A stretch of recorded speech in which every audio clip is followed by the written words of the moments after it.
Hey everybody! Alright, New Year's is coming up. Have you ever made a New Year's resolution and failed it? Quote, quote, failed it? Yeah.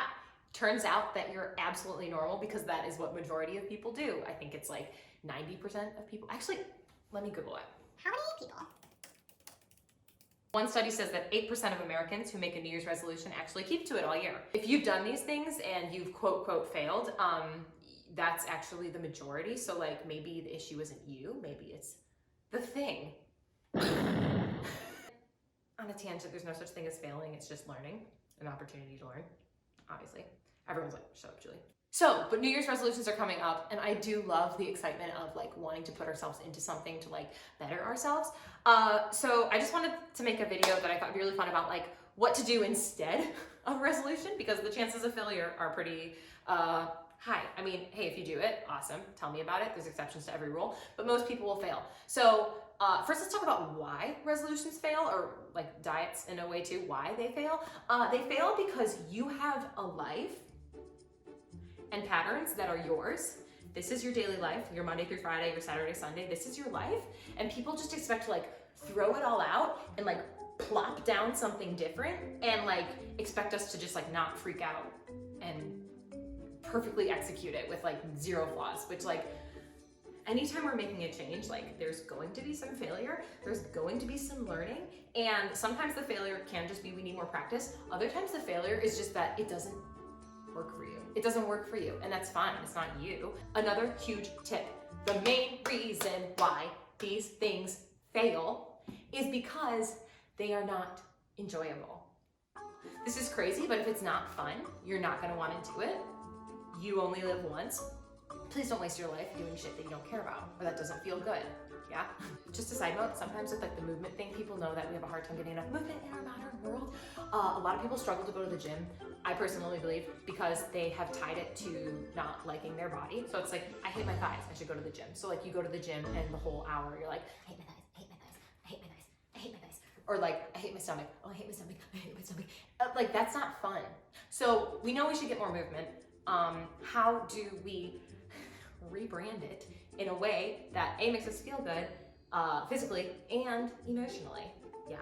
I'm increasing my activity because I'm prone to osteoporosis. I'm increasing my activity because it feels empowering to lift heavy weights. I'm going on a walk every day because it is really good for my stress. Tie it to something positive and it'll be 6,000 times easier to maintain. Hopefully it's a joy to maintain. It should be a joy to maintain. Okay, you have this life, what you've been doing every single day for the past 2 weeks, for the past month, like this is your life. What's better to do instead of like throwing something arbitrary on it is to like take a little syringe and like inject a nice health promoting habit somewhere into your day.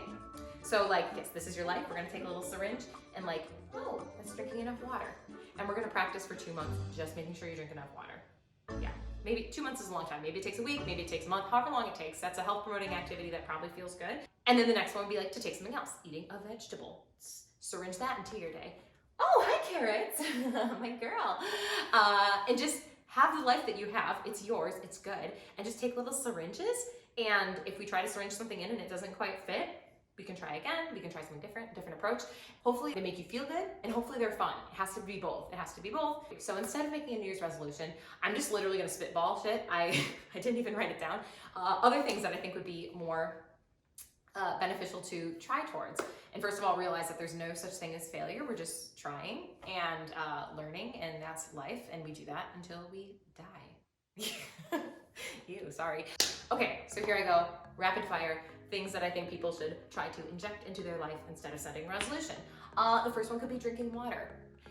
64 ounces, or like half-ish your body weight in ounces of water. 200-pound person, 100 ounces of water. It's a ballpark. Number 2 could be adding in a vegetable. Depending on where you're at, you might need 1 serving more, you might need 2 servings more, you might need like 4 servings more. Start with adding 1 serving of vegetable, an extra serving of vegetable at dinner. Number 3 could be including a serving of protein at breakfast. Protein is that macronutrient that we tend to skip on. This is kind of, I haven't really talked about macronutrients yet, but Most of us don't eat enough protein. It's kind of a difficult macronutrient to get. So starting off our day with some protein helps stabilize our blood sugar. It's gonna keep you full, it's gonna keep you focused, it's gonna feel awesome. Getting some protein with your breakfast. Getting in some light movement every day. Be going on a walk, sometimes people like to count till 7,000 steps, whatever works for you. Adding an extra serving of fruit. Oh, getting a standing desk. If you're someone who works at a desk, getting an adjustable desk so you can sit a little bit, stand a little bit, feels so good on your energy needs and is really great on your back and hips. Love it.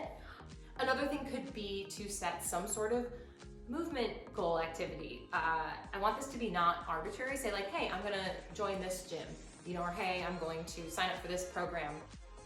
And make sure once again that your goal is rooted into something positive.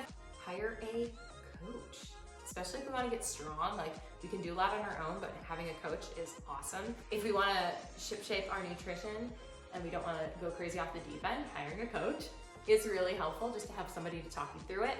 Something could be making sure that we get 8 to 9 hours of sleep, and by that, we can't guarantee how much sleep we get, so let's actually rephrase that as saying like 8 hours in bed or 7 hours in bed. If you're only getting 5 hours, shoot for 6. Like, make tiny jumps.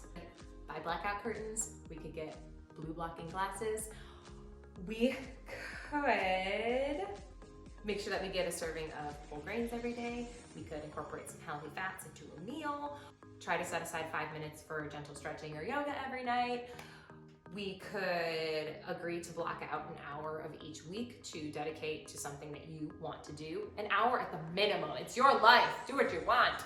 But make it feel luxurious. You know, it could be reading with a nice cup of tea or a glass of wine. It could be getting a massage. Carve it out and protect it with your life. Time for you. Setting aside a perfect time to spend time with your family or your significant other or a friend. Oh, I'm running low now. A new hobby, something that you've always wanted to try but you haven't. Our creative side is important to our health too. So like, I don't know, you wanna learn pottery? Sign up for pottery. It could be setting aside 5 minutes to journal, picking up a meditation practice, getting a certification or taking a course in something that interests you, getting involved in your community, saving up money to go on a vacation, or saving money for whatever you want. Working with a financial advisor, choosing once a week, if not more than that, like some sort of delicious, rich pleasure food, and enjoying it. Just like eating it slowly and enjoying it. But like I said, this is so much things that I just like word vomited at you. 2 things to notice. Pick one thing, work on injecting it into your life for like 1 or 2 weeks. Once it has become a habit, once we don't think about it, it's as easy as brushing our teeth. It's just the thing that we do. Pick something else. Thing number 2, notice how all of these things are rooted in action. I didn't say, avoid sweets, don't drink soda, don't drink coffee, whatever. I didn't say that because not doing something is restricting. It's not, action is empowering, limiting is restricting. There could be medical reasons we want to avoid this, that, or that other thing, but in general, we want to focus on things we can do, not things we can't do. Yeah. Oh my God, so much stuff. Happy New Year's. I hope you have a wonderful New Year's Eve. I hope this is some good brain food going into the new year. And let me know let me know what thing you're going to like syringe into your day. I'm curious to hear. Yeah. Have a good night.